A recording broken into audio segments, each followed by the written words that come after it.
Caitlin Clark became college basketball's all-time leading scorer, surpassing Pistol Pete Maravich during Iowa's Big Ten championship game against Ohio State.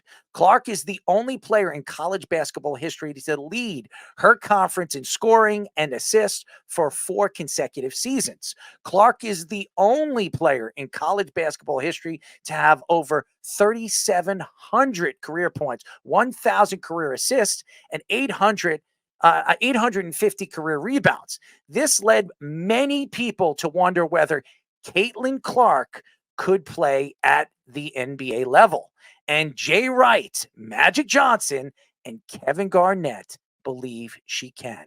There is no written rule that says women can't be drafted into the NBA, and 2 were drafted in the NBA in NBA history. One was vetoed by the commissioner in 1969, and the other declined a tryout opportunity in 1977. Caitlin Clark is perfect for the NBA. She's perfect. We're going to have women coaches in the NBA very, very soon, as we see assistant coaches. We see women referees right now in the NBA. It absolutely could bring so much more money to the game of basketball. Yeah, if you're a shooter already, that's going to help alleviate itself as it is. Offense is still going to sell. Even though Adam Silver wants to push these rules, it's not going to be like 90s basketball all over again. It's going to be still a balance of offense and defense. And you can shoot. You could be able to get anywhere. A lot of big men are like being phased out of the NBA for that reason. Now, I'm not saying every women's college basketball or WNBA player would succeed like that, but if you could shoot like that and ball handle like Clark does, yeah, it's definitely possible. I think when you look at the way the NBA works and it's become a shooting game, and everybody says, well, how could a woman play a man? What do you mean, how could a woman play a man? You can't put your hands on anybody in the game of basketball anymore. And it doesn't matter how much bigger these men are to these women, because we've seen pretty big women in the WNBA, and these girls can still shoot over them. Why couldn't Caitlin Clark come into the NBA and play off the bench? There are guys right now on the NBA bench that are the 13th and 12th guy making $5 million a year, and they never step on the court. Caitlin Clark's better than them. So why shouldn't she play in the NBA? I don't care if the NBA is a man's sport. To me, it's all about money. And all these women are going overseas to try to make it more money in Spain, in Portugal, and in England, wherever they're playing, Japan.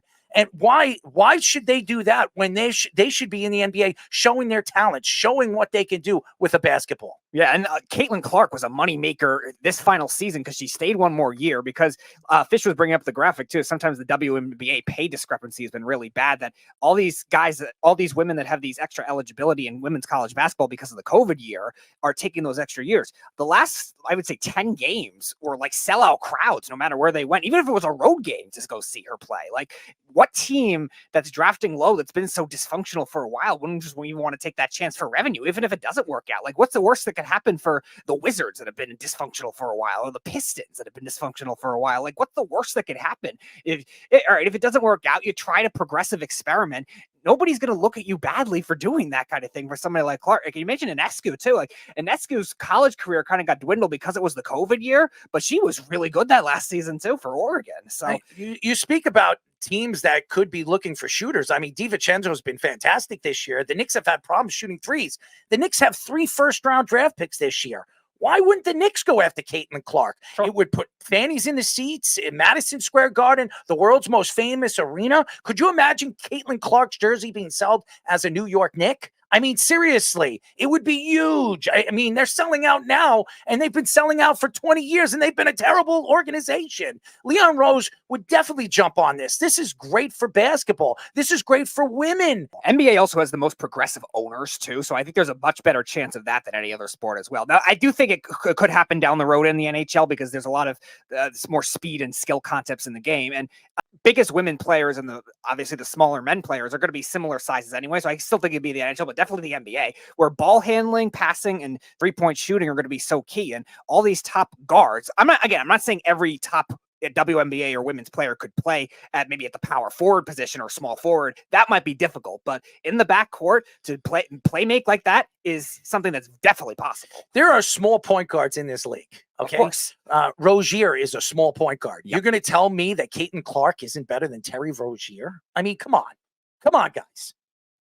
Caitlin Clark is breaking records. She is as good a shooter as Steph Curry. Now, the NBA and the WNBA basketball is a little different. And the WNBA, the three-point line's a little bit more closer than the NBA. But guess what? Sabrina showed that she can shoot the three.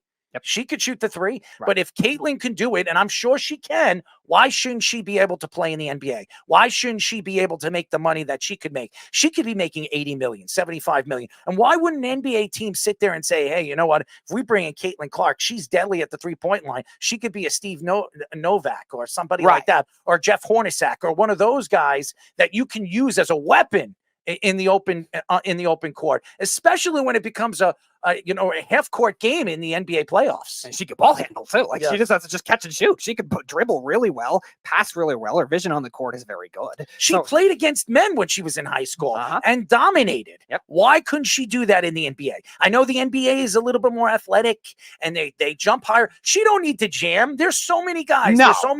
There's so many guys in the NBA that don't slam the ball. I mean, how many times do you see Jalen Brunson jam the ball? How many times? Right. I think you've seen it twice this year. Yeah, we don't need to see Caitlin Clark jam the ball and be as athletic as some of these NBA players. All we need to see is she can shoot the ball and do the things she's doing right now in college basketball. And if Steph Curry could do it, why can't she?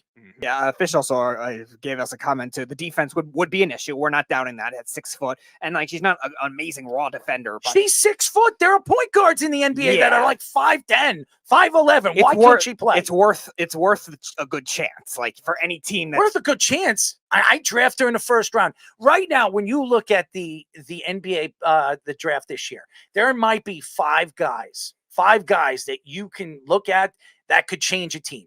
5 guys. Everybody else, it's a hit or miss. Ask the Knicks. Okay. She's better than a lot of guards in the NBA. She can ball handle and she can shoot. And if she comes off, she comes off the pick and roll, why couldn't she shoot open 3-pointers? Yeah. I mean, what's the harm for a team like the Hornets that have been so bad for so long to try that kind of thing? I think it's a great move. I do too. She's giving you 20 points a game or 18 points a game. Why wouldn't you take her off your bench? And she should be making the money. These WNBA players, I think they make $150,000, $100,000. Yeah, it's really badly run. She could be making millions. And her jersey sales for all the women, all the young kids that want to be like her, she'd probably have the biggest jersey sale in all of the NBA because of who she is. Yeah, 100%.